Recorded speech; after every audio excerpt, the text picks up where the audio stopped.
Hi there. Welcome back to the show. Oh, here it is. You know, most of us remember Henry Morgan from his many appearances on TV panel shows. There was I've Got a Secret, What's My Line, Who's Your Sister, and many, many more. But for some reason, Henry has been away from television for a long time, and rumor has it that he's been on the lam. Well, he's here tonight, and maybe we'll clear up the mystery. Would you please welcome a very amusing gentleman, Mr. Henry Morgan.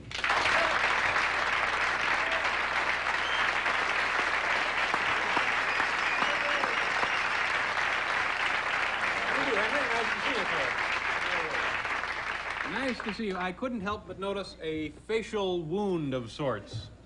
You want to see it head on? It's, you look like you were, as I said earlier, still playing goalie is what it looks like. It's not exactly that. What I did, David, I watched the show for a couple of nights, and I figured you like guests who have interesting backgrounds. And I didn't have too much going for me. I have a cold, but that's not much. Well, some nights we'll take that. And I have a touch of gout, and I figured, you know, who cares? So yesterday I fell down the stairs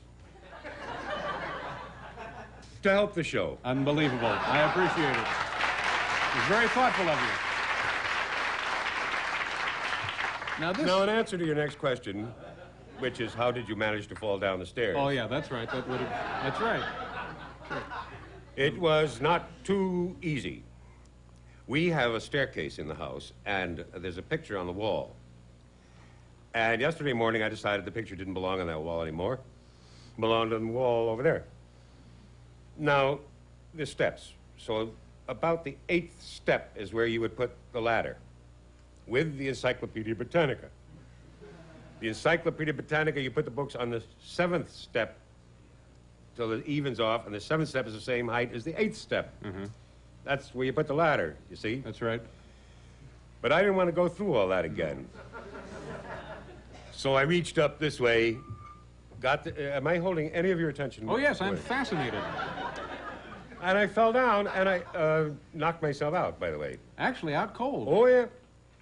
And I wasn't going to show up here. And I thought, no, I know your audience. They would appreciate a disaster. Yeah. You know, like Francis Coppola. Coppola. Oh, he doesn't know how to pronounce that. It's Coppola. He likes disasters. $15 million gone, whatever, 30 million. What was the best I could do? Well, I certainly appreciate that. You have gone to more trouble than any guest heretofore to make an appearance on the show. Wait, if you ask me back. Oh, well, heavens.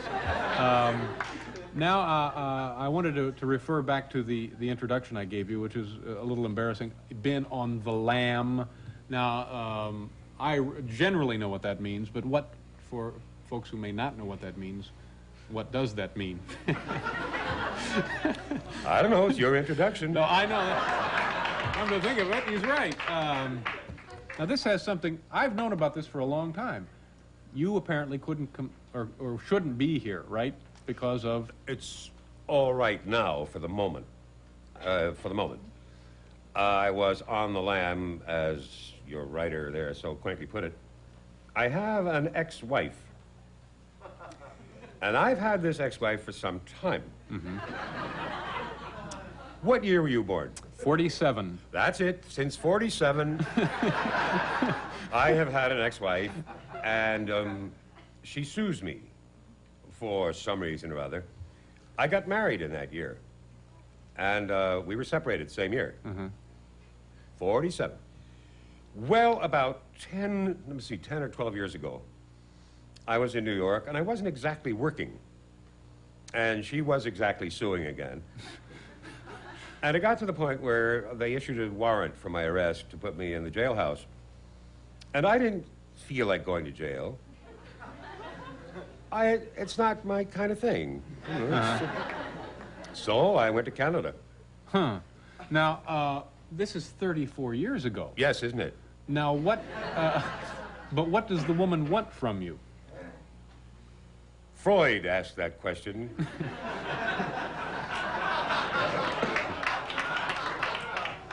Well, I tell you, I figure that my ex-wife, to my knowledge, never had what we would call a paying job. And she gradually divested herself of outside interests. I'm the only interest left. Did she ever... I'm what she does. Oh, I see. She just... Litigation is kind of a hobby with her. Now, she never remarried? No, too busy.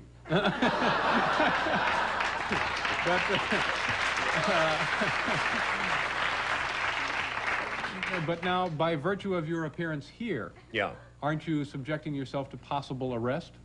No. When I was living in Massachusetts, which is after I was living in Canada, they were suing me there in Massachusetts. And I thought, I'm tired of this, so I will go back to New York and go to jail. And a lawyer I ran into somewhere said, well, let me go down and see if that warrant is still out. And some judge said to him, or this is what the lawyer told me, oh, well, that's not operative now. They have to start again. Oh. And to put you in jail. So I thought, well, you know, I'm not going to live forever. Let them start again. Which they will do after tonight. Probably, I expect around 10 o'clock tomorrow, I'll hear. And then we will go to court, and the judge will say the same old thing, and I'll say the same old thing. I don't have any money to speak of, and I'm working. So the judge will then say, well, oh, by the way, the last judgment they got was in Massachusetts last year. I wasn't even there. I wasn't even living there. They got a judgment, $245,000. You mean somebody paid it for you? You think you're talking to Coppola?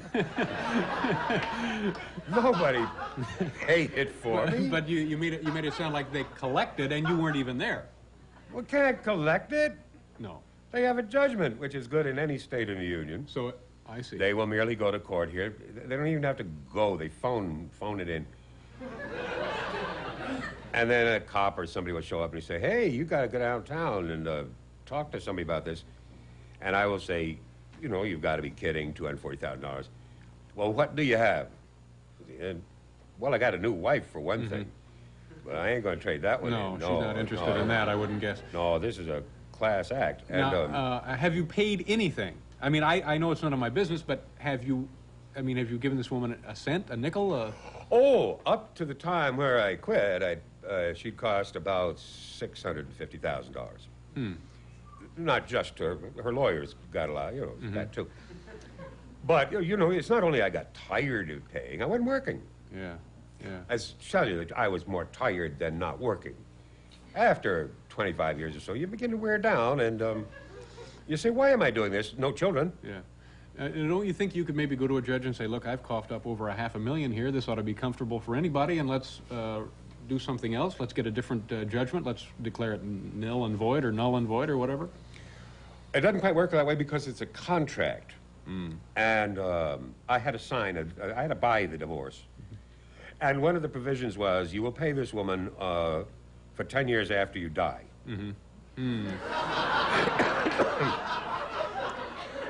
And then she gets the residual estate and so forth. For all I know, she's going to claim my present wife, who's worth millions. But no, let's talk about something. Well, we got kind of a surprise for you tonight, Henry. I thought this was enough. No. For what? Could you save it for another show? Yeah, we'll be happy to do that. Briefly, what are you doing now? We've spent all this time on the past. What? Well, mainly, Go ahead. I'm sorry. No, it's your show. I think we may have to pause here. Is the sad Oh, truth. I love pausing. All right. Well, we'll pause together. Henry Morgan, ladies and gentlemen. We'll be right back.